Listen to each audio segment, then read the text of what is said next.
Ipapakita namin sa inyo ang tatlong bagay. Una, paano ba talaga gumagana ang GetSpark? Pangalawa, paano ba ito kinakabit o ini-install? Pangatlo, ano nga ba ang pakinabang ng produktong ito? Sinasabi ng GetSpark na kaya niyang pabilisin ang spark plug. Sa paggawa nito, napapabuti ang fuel burn sa pamamagitan ng epesyenteng pagtunog at nagbibigay lakas kada tunog. At dahil dito, mas makakatipid ka ng gasolina at oras. Madali lang ikabit ang GetSpark. Ang negative ng GetSpark ay ikakabit sa negative ng battery or any body ground. Ang positive naman ng GetSpark ay ikakabit sa positive ng ignition coil.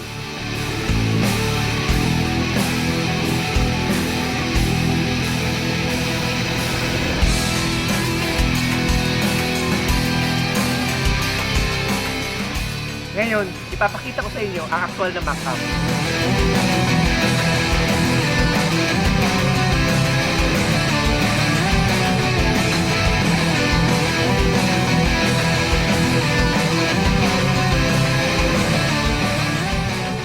Sa nakikita nyo, ito ang normal na spark sa spark plug at yan ay sapat na para masunog ang fuel.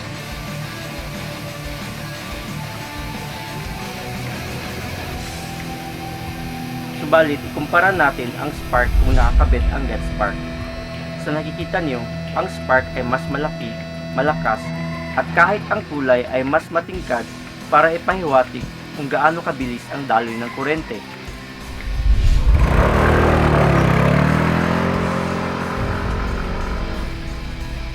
Sa mga pagsubok na ito, masasabi natin ang mga sumusunod. Una, ang engine acceleration ninyo ay mas bibilis. Pangalawa, mararanasan ninyo ang mas mabilis na responda sa inyong makina.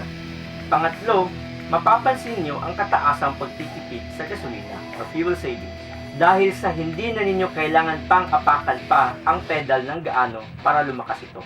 Pang-apat, ang lifespan ng inyong spark plug ay tatagal pa ng mas mahaba.